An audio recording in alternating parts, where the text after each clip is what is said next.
नमस्कार आप सभी को। आज हम सामाजिक समस्याओं के अंतर्गत ग्रामीण समस्याओं का अध्ययन करेंगे। भारत गांवों का देश है।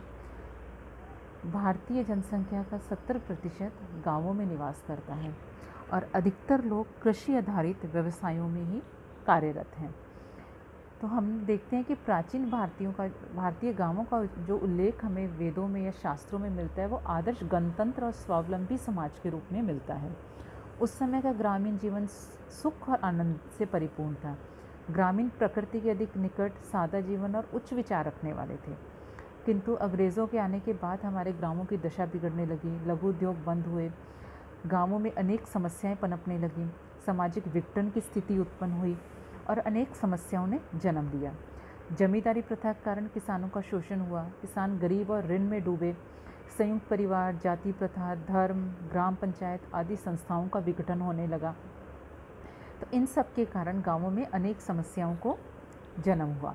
तो वीवर के अनुसार सामाजिक समस्या एक ऐसी दशा है जो चिंतन, तनाव, संघर्ष एवं नैराश्य से उत्पन्न होती है। तो हम देखते हैं कि जब ग्रामीण जीवन में नैराश्य, चिंता उत्पन्न होने लगी, ग्रामीण सामाजिक संस्थाओं का विघटन होने लगा, तो ग्रामीण जीवन में या ग्रामों में हमें अनेक समस्याएं देखने को मिली।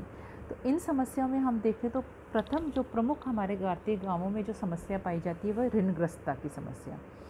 ऋणग्रस्तता क्या है? तो गांवों में जो हम देखते हैं कि प्रमुख गंभीर समस्या ऋणग्रस्तता की है। यहाँ प्राकृतिक साधनों की प्रचुरता, भूमि का उपजाऊपन, खनिज भंडारों की बहुलता आदि के बावजूद भी ग्रामीण अर्थव्यवस्था हमारी पतनोन्मुख है। यहाँ के किसान दरिद्रता और ऋण के बंधन में जकड़े हुए हैं। भारत के गांवों के किसान के बारे में कहा जाता है कि वह ऋण में ही पैदा होता है, ऋण में ही जीवन बिताता है और ऋण में ही मरता है और पीछे वालों के लिए भी ऋण ही छोड़ जाता है। तो हमारे यहाँ हम देखते हैं कि गांवों में जो ऋणग्रस्त है वो एक बहुत बड़ी प्रॉब्लम है। इसके कारण क्या है? तो हमारे भारतीय गांवों में किसानों की कम आय है, भूमि पर जनसंख्या का दबाव बहुत अधिक है, अर्थात परिवार में लोगों के पास भूमि कम है लेकिन परिवार के लोगों की संख्या इतनी अधिक है कि उनमें यदि उस भूमि का बंटवारा किया जाए तो बहुत छोटे टुकड़े सबके हिस्से में आएंगे। तो छोटी भूमि पर लोग खाने वाले अधिक हैं, जिसकी वजह से परिवार में गरीबी रहती है। कुटीर उद्योगों का अभाव है, गिरा हुआ स्वास्थ्य है, कृषि की अनिश्चितता है, मुकदमेबाजी है, कृषि का मानसून पर निर्भरता है, अशिक्षा है आदि कारणों से हम देखते हैं कि भारतीय गांवों में ऋणग्रस्तता हमें देखने को मिलती है। तो इस ऋणग्रस्तता के दुष्परिणाम क्या हैं? तो हम देखते हैं कि इसके दुष्परिणाम क्या हैं कि वहाँ पे लोगों में अनेक बुराइयाँ आई हैं। लोगों में बेकारी है, भूखमरी है, चिकित्सा की सुविधाएं नहीं है, उनकी कार्य क्षमता पर प्रभाव पड़ता है, कृषि के उन्नत खाद बीज नहीं वो लोग खरीद पाते, शिक्षित नहीं है वो लोग। तो हमें इस ऋणग्रस्तता के समाज पर अनेक दुष्प्रभाव देखने को मिलते हैं। समय समय पर सरकारों द्वारा भी इसे दूर करने के प्रयास किए गए, परंतु फिर भी गाँवों में ऋणग्रस्तता एक बहुत बड़ी समस्या है। दूसरी समस्या हम बेकारी की समस्या देखते हैं गाँवों में। बेकारी क्या है? बेकारी को यदि हम परिभाषित करें तो हम इसके अर्थ के रूप में देखेंगे कि पीगू के अनुसार बेकारी उन विभिन्न शब्दों में से एक है जिनका साधारण व्यक्ति प्रयोग करते हैं तथा जिसका साधारण अर्थ लगभग सभी जानते हैं, परंतु ठीक व्याख्या करना कठिन है। इसी तरह फेयरचाइल्ड ने लिखा है कि सामान्य दशाओं तथा सामान्य वेतन दर पर व्यक्ति को बलपूर्वक और अनैच्छिक रूप से वेतन के काम से अलग कर देने की स्थिति ही बेकारी है। जी.आर. मैदान लिखते हैं, उस देश में बेकारी है जहाँ स्वस्थ शरीर वाले ऐसे व्यक्तियों को मजदूरी के सामान्य स्तर पर काम नहीं मिल पाता जिस पर कि वो काम करना चाहते हैं, तो हम उसे बेकारी कहेंगे। डी मेलो ने बेकार व्यक्ति उस व्यक्ति को माना है जो अपनी इच्छा होते हुए भी वेतनभोगी कार्य नहीं कर पा रहा है। तो हमने देखा कि बेकारी के प्रमुख 5 तत्व हैं। पहला तो इच्छा, कि जो व्यक्ति बेकार है उसकी काम करने की इच्छा रखता हो। दूसरा, उसमें इच्छा के साथ योग्यता का होना ज़रूरी है।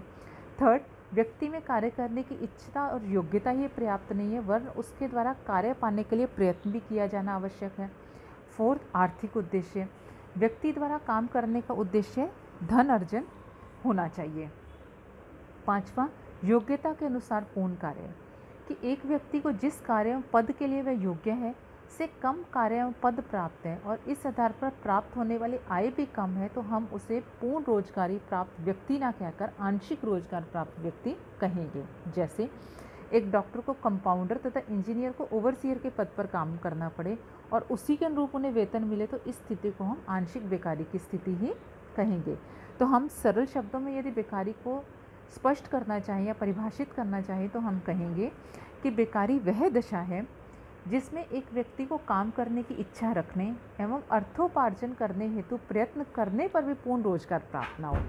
अन्य शब्दों में बेकारी वह अवस्था है जिसमें शारीरिक दृष्टि से स्वस्थ एवं समर्थ व्यक्ति को जो कार्य करने की इच्छा रखता है, प्रचलित मजदूरी दर पर काम नहीं मिलता, तो वह बेकारी कहलाती है।